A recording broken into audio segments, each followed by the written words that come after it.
Saturday, October 14th, 1922. Holt Briggs has discovered a new method of ruining courtship. I had taken Miss Aurelia Valen walking along the upper path after supper.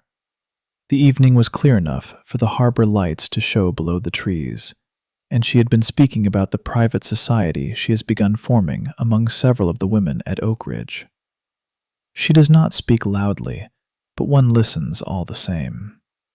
There is an order in her thoughts that I find admirable, and perhaps a little dangerous. I had begun to think the walk was proceeding well. This was my mistake.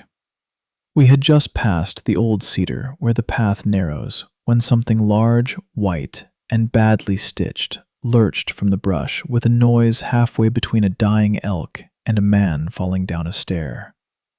Miss Valen drew in one sharp breath and took my arm. I, being a model of composure and masculine dignity, stepped backward onto a root and nearly sat down in the mud. The creature then laughed. That was when I knew it was Holt. He had wrapped himself in a white canvas coat turned inside out, with what looked like flour sacks tied around his shoulders and head. Fenn later informed me that this was meant to suggest a snow beast, though why a snow beast should be haunting the coastal woods of Northern California in October was apparently not a question Holt had troubled himself to answer. Miss Valen recovered before I did. She looked at Holt for a long moment and said very calmly, "Mr. Briggs, I hope you understand that mystery depends upon restraint." Holt, still half covered in sacks, bowed to her as if this were a compliment. The walk did not recover. How could it? There are few romantic sentiments that can survive a dock worker in flour sacks making animal noises from a fern bank.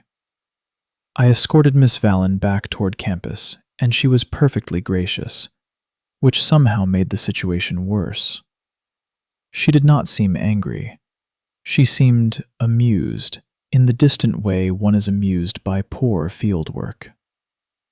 I thought, at the time, that I would murder Holt. Instead, I met Miss Eleanor Whitcomb. She had been near the lower hall with a stack of catalog cards and witnessed enough of our return to understand that some disaster had occurred.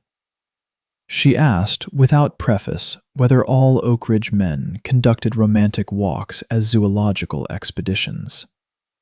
I said only the advanced students were permitted to do so. She smiled at that. It was not a large smile, but it was a real one. I found myself telling her more than I intended. Not everything, but enough. She listened without pretending not to be entertained. There was no flutter in her manner, no false delicacy, and no alarm when my name was given. Ashton meant something to her, as it does to everyone here, but she did not step around it as if it were a corpse in the road. That alone recommends her. So the evening ended differently than planned. Miss Valen has likely concluded that I keep ridiculous company, which is true. Holt remains alive, though only because I am beginning to suspect he may have done me a favor. I will not tell him so yet. He would become impossible.